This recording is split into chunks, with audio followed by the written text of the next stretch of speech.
سيد عبد الحق العيايدة، كيفاش وقعت في يد المخابرات المغربية وعلاش تم التسليم نتاعك للسلطات الجزائرية؟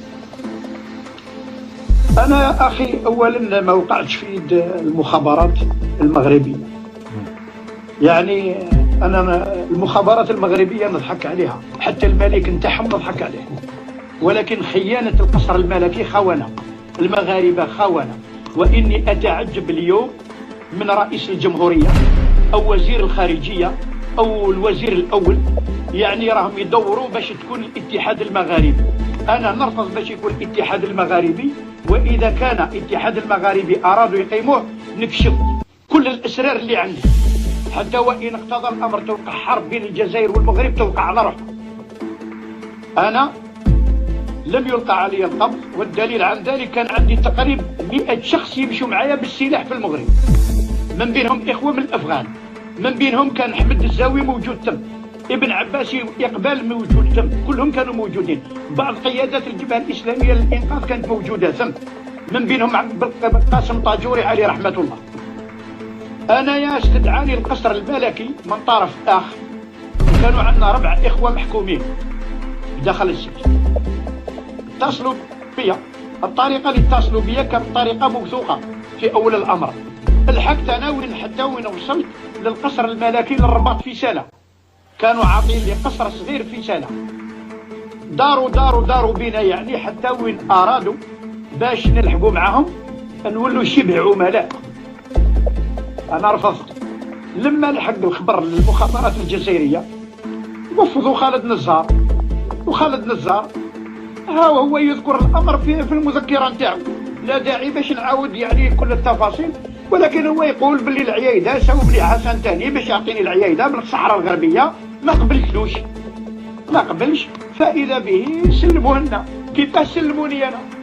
كاينة حاجة بين خالد نزار وحسن التاني ما عرفش اللي يذكرها هو، ولهذا أقيل من منصبه. لما أقيل من منصبه خالد نزار لم يقال في 94 يقول باللي خرج في 94 يعني خرج للتقاعد، هو خرجوه في 5 جويلية 93. كنت أنا مازال موجود في المغرب لما نحاول، لأني أنا ما جابونيش من المغرب يعني مباشرة لهنا، يعني في شهر ولا شهرين، جابوني في أوت 93 وبينوني في 29 سبتمبر 93. سؤال خالد نزار نقول له لماذا أقلت من منصبك ورحت للتقاعد؟ هذا من باب وكيفاش حسن تاني ساوم بيا الصحراء الغربية، ومن بعد ما عطاو له والو وعطاني بدني ليهم، يعني ما عطاو له والو. أنا نستبعد باللي ما كاين والو. هذه هي قضية المغرب يعني غروسو مودو، ما نقدرش نفصل فيها لأن فيها أمور كبيرة. نعم. ذكرت الآن قضية مهمة جدا، ربما تعطينا فرصة على جل باش نزيدوا نفصلوا فيها. القضية نتاع ولد الشيخ عباسي مدني، قلت من أنه كان موجود معك في المغرب.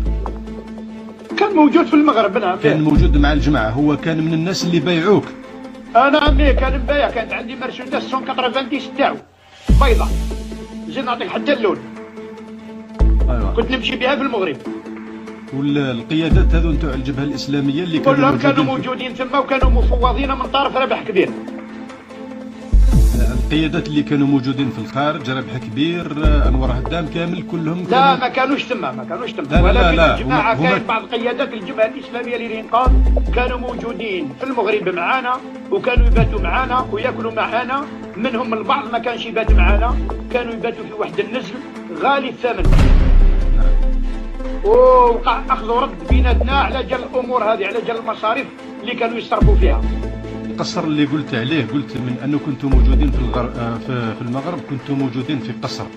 نعم. كان هذا تحت الاعين نتاع المخابرات المغربيه ونتاع السلطات المغربيه، كنتوا تتحركوا يعني بحريه تامه بالسلاح نتاعكم. شوف يا اخي، انا كنت في قصر لما رحت لعند حسن تاني. اما من قبل كانوا عندنا 3 فيلات وعندنا برطمه. كاين فيلا كان فيها حتى طبيب، كنا دايرينها بازاريير باش نولوا نداوي فيها الجرحى. كانوا عندنا فيلات مكريين، وكاين وحده كانت مشريه ب 50 مليون فرنك فرنسي. اذا الشيء اللي فهمته هو انه المغرب كانت قاعده خلفيه. كانت قاعده خلفيه، هذه معروفه حتى عند النظام في الاخر عرفها بل قاعده خلفيه، وهذه هي الاسباب اللي خلت النظام اغتنم الفرصه لما تفرضوا الفيزا المغاربه، جات الفرصه للجزائر غلقت الحدود. اللباس المغربي هذاك مازال الى يومنا هذا راه عندي في الدار، هذاك راني موجدوك فن محمد السادس